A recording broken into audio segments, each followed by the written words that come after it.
The Science of Getting Rich, by Wallace D. Wattles. Chapter 4, The First Principle in the Science of Getting Rich. Thought is the only power which can produce tangible riches from the formless substance. The stuff from which all things are made is a substance which thinks, and a thought of form in this substance produces the form.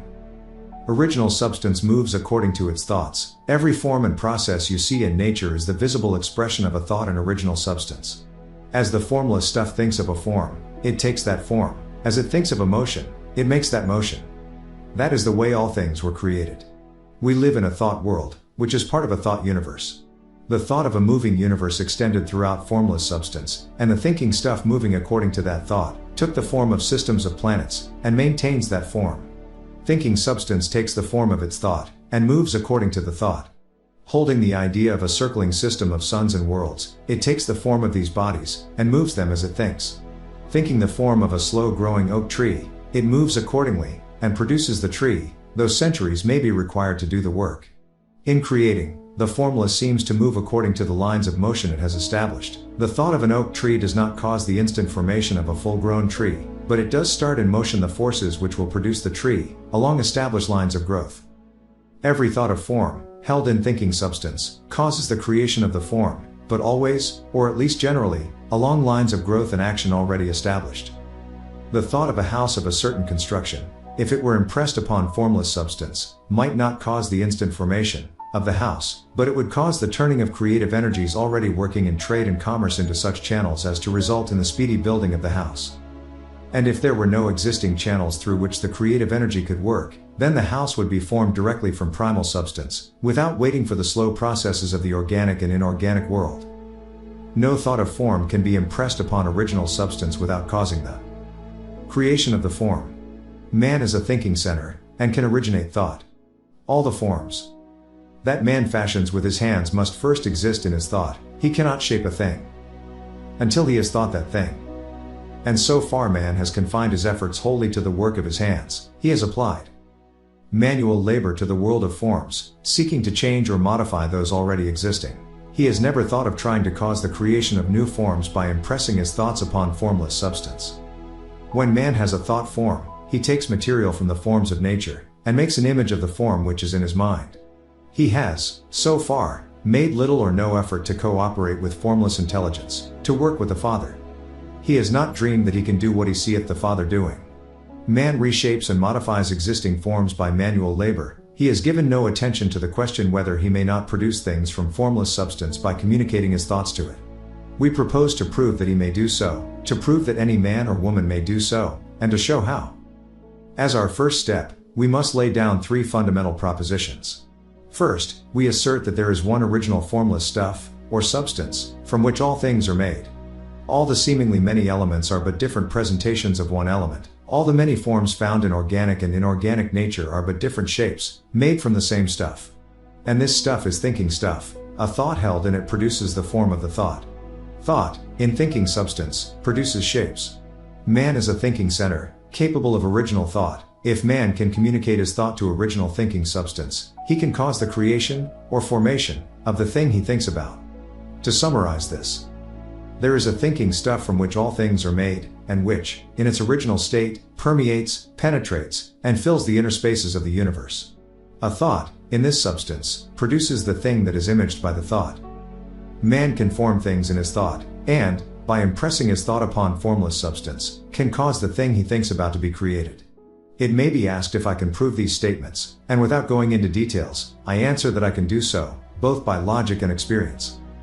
Reasoning back from the phenomena of form and thought, I come to one original thinking substance, and reasoning forward from this thinking substance, I come to man's power to cause the formation of the thing he thinks about. And by experiment, I find the reasoning true, and this is my strongest proof. If one man who reads this book gets rich by doing what it tells him to do, that is evidence in support of my claim. But if every man who does what it tells him to do gets rich, that is positive proof until someone goes through the process and fails. The theory is true until the process fails, and this process will not fail, for every man who does exactly what this book tells him to do will get rich. I have said that men get rich by doing things in a certain way, and in order to do so, men must become able to think in a certain way. A man's way of doing things is the direct result of the way he thinks about things. To do things in a way you want to do them, you will have to acquire the ability to think the way you want to think. This is the first step toward getting rich. To think what you want to think is to think truth, regardless of appearances. Every man has the natural and inherent power to think what he wants to think, but it requires far more effort to do so than it does to think the thoughts which are suggested by appearances. To think according to appearance is easy. To think truth regardless of appearances is laborious, and requires the expenditure of more power than any other work man is called upon to perform. There is no labor from which most people shrink as they do from that of sustained and consecutive thought. It is the hardest work in the world. This is especially true when truth is contrary to appearances. Every appearance in the visible world tends to produce a corresponding form in the mind which observes it, and this can only be prevented by holding the thought of the truth. To look upon the appearance of disease will produce the form of disease in your own mind, and ultimately in your body, unless you hold the thought of the truth, which is that there is no disease, it is only an appearance, and the reality is health. To look upon the appearances of poverty will produce corresponding forms in your own mind, unless you hold to the truth that there is no poverty, there is only abundance. To think health when surrounded by the appearances of disease, or to think riches when in the midst of appearances of poverty, requires power, but he who acquires this power becomes a mastermind. He can conquer fate, he can have what he wants. This power can only be acquired by getting hold of the basic fact which is behind all appearances, and that fact is that there is one thinking substance, from which and by which all things are made.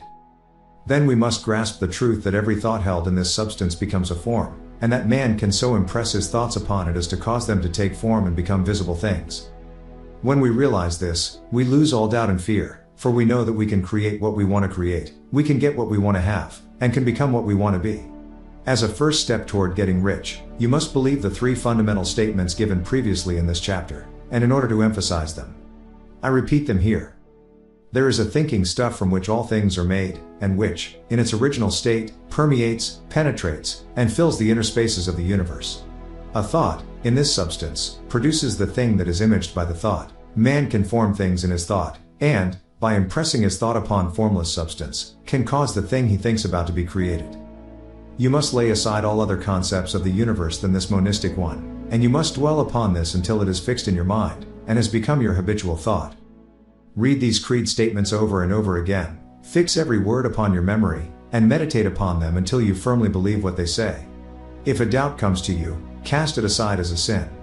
Do not listen to arguments against this idea. Do not go to churches or lectures where a contrary concept of things is taught or preached. Do not read magazines or books which teach a different idea. If you get mixed up in your faith, all your efforts will be in vain. Do not ask why these things are true, nor speculate as to how they can be true. Simply take them on trust. The science of getting rich begins with the absolute acceptance of this faith.